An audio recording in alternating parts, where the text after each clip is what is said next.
And welcome to Africa Good Morning, the only show that brings you the pertinent stories from the African continent and beyond. My name is Glenora Shipura. Let's take a look at what we can expect in today's broadcast. Tanzania's election dominates today's Africa Good Morning as President Samia Suluhu Hassan faces a race clouded by arrest and opposition bans. In Cameroon, protests flare after Paul Biya secures an 8th term. Kenya mourns 11 tourists lost in a tragic plane crash, while a UN Women report warns of massive funding cuts to global women's rights groups. In Namibia, Prime Minister Elijah Ngurare launches a training center and Rundu hosts its biggest trade fair yet. Economic and entertainment updates follow with Kaukemua and Phillipus Josef reporting. We will be right back with your top stories on the other side of this. Have you ever wondered why grandma keeps her money under the mattress? And why is Angela uninsured? The Namibia Financial Inclusion Survey 2025 will help us find all the answers. From 6 October till the 4th of November 2025, the Namibia Statistics Agency teams in uniforms with tablets will visit homes across all 14 regions to learn about financial access, informal banking and saving habits. Email us at info@nsa.org.na or at 061 431 3200.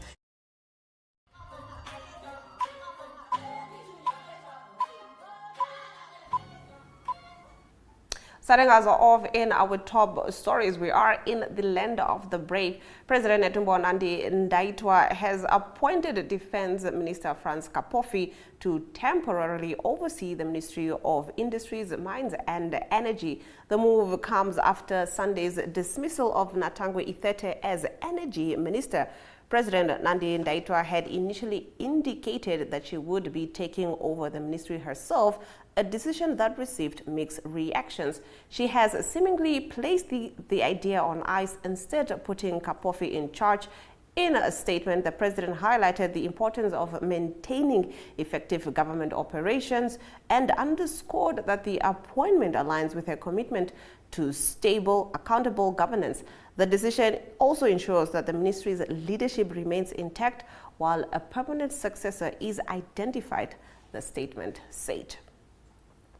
Swinging over to Tanzania, Tanzania votes in election expected to extend decades of one-party rule. Tanzania heads to the polls today in an election widely expected to deliver victory to President Samia Suluhu Hassan, the country's first female leader and head of the Chama cha Mapinduzi CCM party, which has ruled since independence in 1961.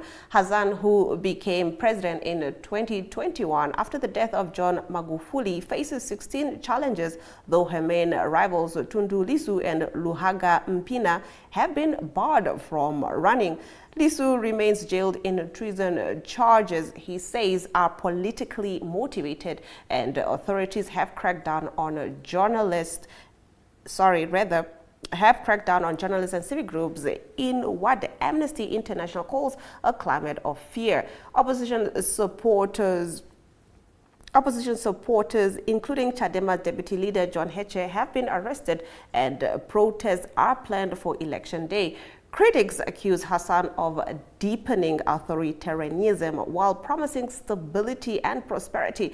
Analysts warn of voter apathy as CCM's victory appears certain and concerns mount over possible unrest, internet shutdowns and arbitrary arrest. Despite reassurances of peace from Hassan, observers warned that Tanzania's legally valid election may still lack political legitimacy and risk strengthening authoritarian practices. Getting into our next story, Cameroon has been hit by protests following President Paul Biya's re-election for an 8th term, announced on Monday by the Constitutional Council. At 92 years old, Biya has ruled since 1982, and many citizens say little is expected to change politically.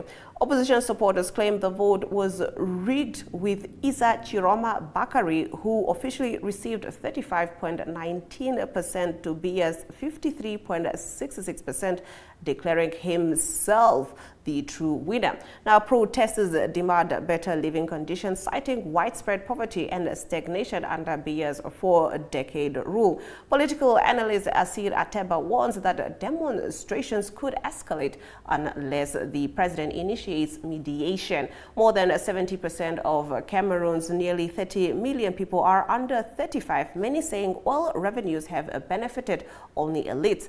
Concerns persist over Biya's health as he spends long periods in Europe while governance falls to party officials and family. Observers noted irregularities in the vote, including deceased names on rolls and ballot stuffing attempts. Though the African Union called the election largely in accordance with standards, experts predict the unrest may mark a difficult new chapter for Cameroon society. In our next story, a tourist plane crashes in Kenya, killing 11 on board. A light aircraft operated by Mombasa Air Safari crashed on Tuesday morning in Kwale County, Kenya, killing all 11 people on board. The plane was traveling from Diani to Kichwa Tembo in the Masai Mara National Reserve when it went down around 8:30 a.m. local time. Now, officials confirmed that the passengers included 8 Hungarians and 2 Germans, while the pilot was Kenyan. The Civil Aviation Authority reported that the wreckage was found near the Indian Ocean coast, and Citizen TV said the bodies were burned beyond recognition. Regional police confirmed that all passengers were tourists. Sadly, there are no survivors, the airline said in a statement. The crash site was secured by security officials as investigators began examining the cause of the accident. The tragedy has drawn attention to aviation safety in Kenya, where small charter flights frequently connect popular coastal and wildlife destinations. Authorities said more information would be released as recovery efforts and investigations continue into the fatal crash involving the 5YCCA aircraft.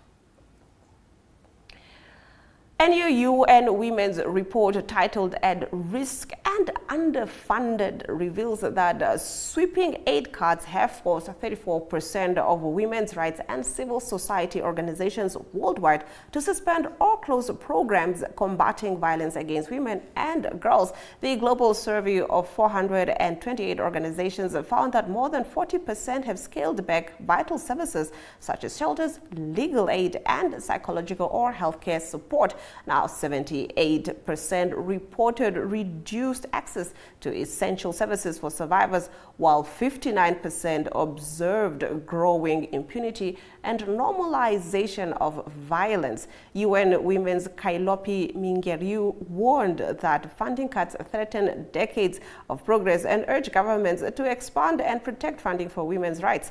Only 5% of organizations expect to sustain operations for more than 2 years, with 85% predicting major setbacks in laws protecting women and girls. The report coincides with the 30th anniversary of the Beijing Declaration, highlighting fears that the global backlash against women's rights and rising financial strain could reverse hard-won gains, inequality, and protection. In Namibia, Prime Minister Elijah Ngurare launched the Indongo Training Center in Windhoek. Speaking at the event, Ngurare urged Namibians not to tire in investing in the talent of young people. He said he is personally part of the TVET industry, adding that the initiative aligns with Pillar 1 of Vision 2030 and Namibia's 6th National Development Plan, NDP 6. Have a look. Secondly, please, through the leadership of the France Indongo Group, please convey to our old man our salutation that he's one of the leaders that has charted into the path that looked impossible and made it possible, especially for young people, and we give them a round of applause.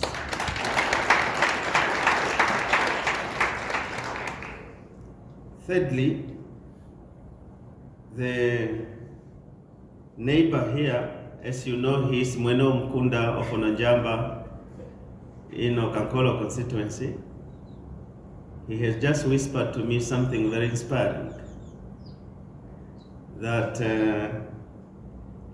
Mrs. Osman Miranda is also an inspiring story. She began and rose from secretary to be who she is today. Let's give her a round of applause. Quite impressive, an inspiration to the girl child out there, that you can rise, you can be what you want to be. And that video was contributed by our in-house journalist, Kaukemua. In our next story, staying with Namibia, a record 168 exhibitors are showcasing at this year's 8th Rundu Annual Trade Fair, up from 133 last year. This was said by Rundu Town Council Strategic Executive for Community Services, Francisca Kubebona, who stated that the fair has become a major regional event attracting businesses, investors, government ministries, and visitors from across the country and outside. Among the exhibitors are 7 international participants, 5 from Tanzania, 1 from Kenya, and 1 from Cameroon.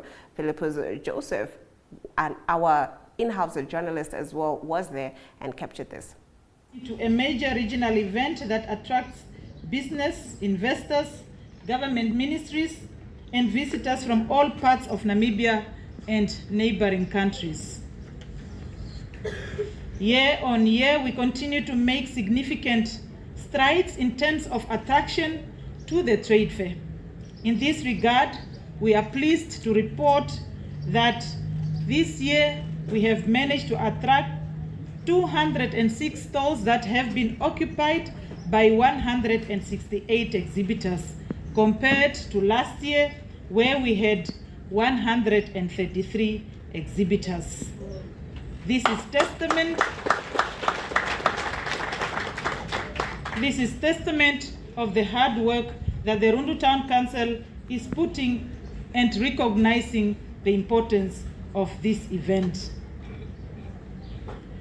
As His Worship the Mayor reiterated earlier, among the exhibitors we have 7 international exhibitors, 5 from Tanzania, 1 from Kenya, and 1 Cameroonian representative. We also have 3 national exhibitors from other regions within Namibia, and the good news is 118 local exhibitors from the Kavango East region. All right, that concludes our top stories. We're now swinging over to the weather predictions.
Getting into our economic news, Dangote refinery expansion to make it world's largest.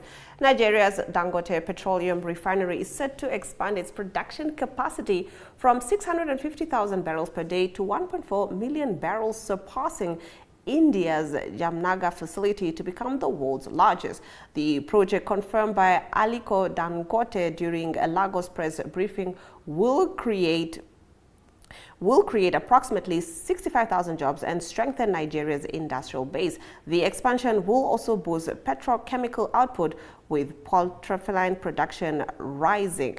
Metric tons annually will also be upgrading to Euro 5 standards for cleaner fuel. Now, over 85% of the workforce will be Nigerian, ensuring significant skills transfer and local empowerment. Dangote announced plans to list 10% of refinery shares on the Nigerian Stock Exchange to broaden ownership. The refinery's increased capacity is expected to stabilize the fuel supply and reduce dependence on imports, particularly during high demand periods. Dangote called on other license holders to accelerate their projects, emphasizing Africa's need to control its own energy destiny and strengthen its economic sovereignty through industrial expansion. Under the direction of His Excellency, Mr. President. The key announcement today is that we're expanding the Dangote refinery. We're announcing it officially. We're expanding the Dangote refinery from our 650,000 barrels per day to 1.4 million barrels per day. Actually, we're even a bit late because we had to sign the agreement with the technology licensor, which we're actually expanding.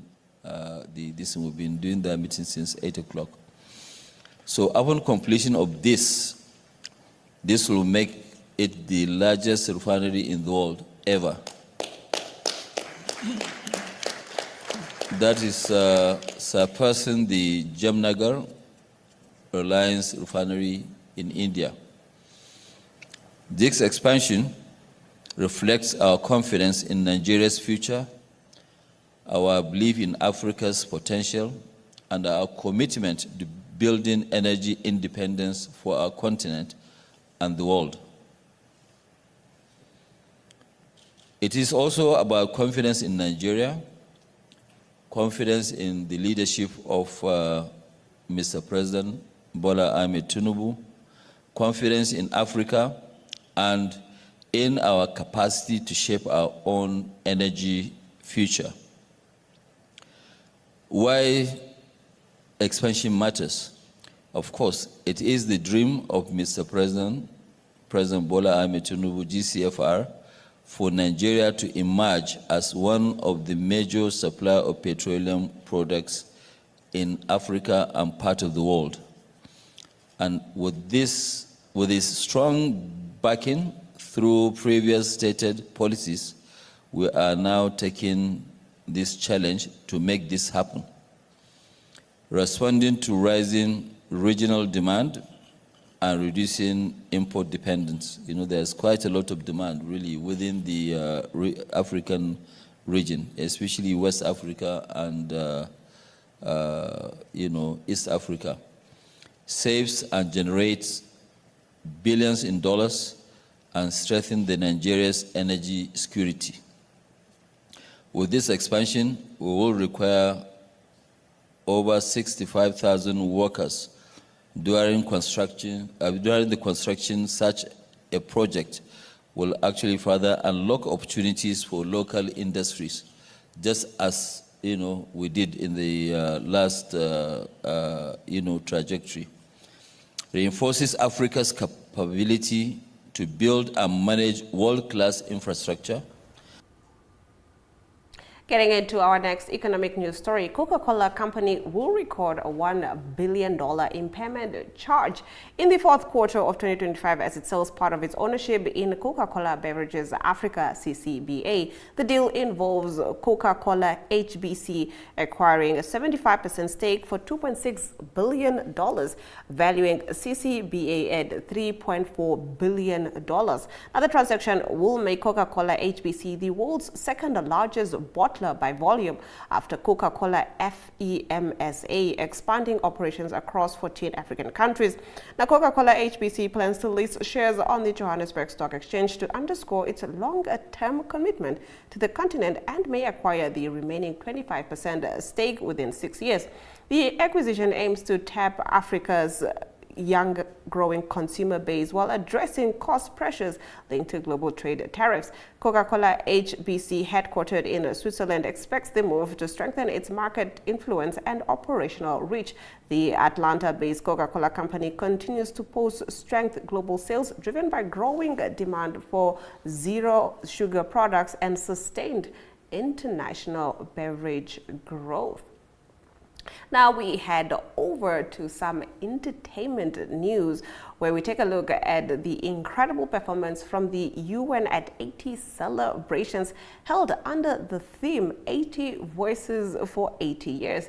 Deaf comedian Sabino, alongside his voice interpreter Demofayo Chicken Kaukemua from Free Your Mind, delivered an insightful and humorous take on inclusivity that captivated audiences and underscored the power of diverse voices in shaping a more inclusive future. Have a look.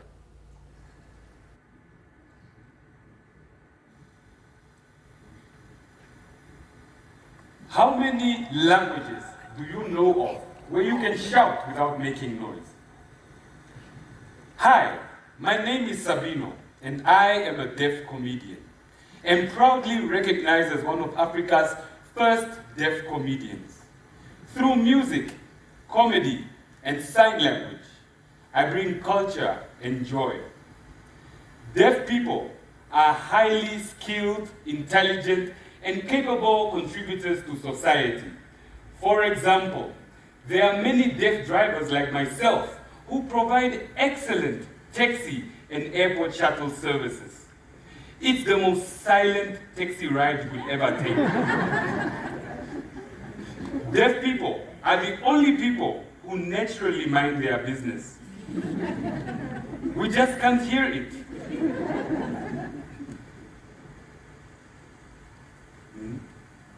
Being deaf is not easy. One day I had a run-in with city police and Nampo. It was so confusing. Blue and red lights everywhere. I tried to sign. They couldn't understand. They thought I was a rapper, which I am, but that's not the point.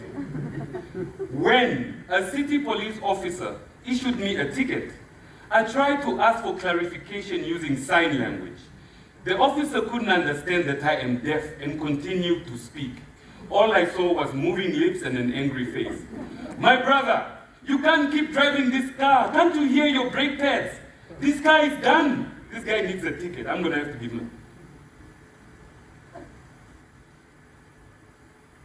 What is he saying? They summoned me for a hearing. I didn't bother to show up. What's the point?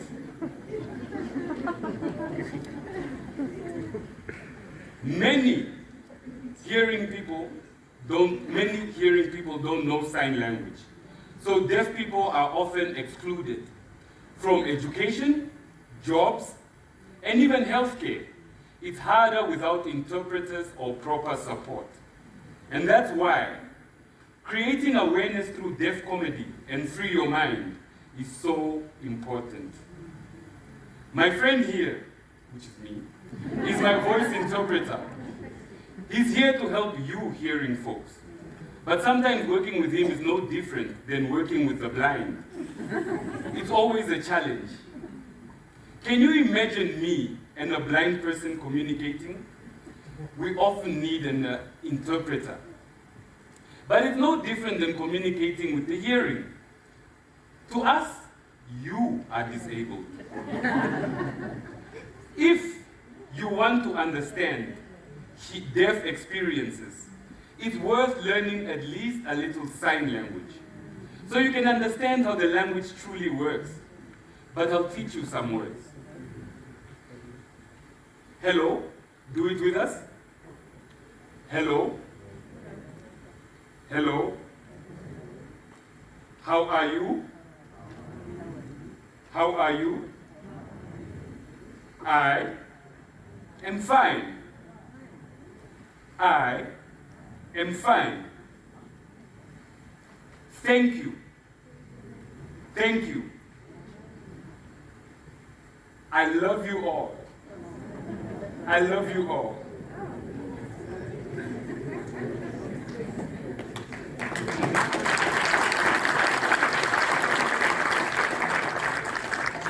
I'm going to be the first Namibian to start a deaf club.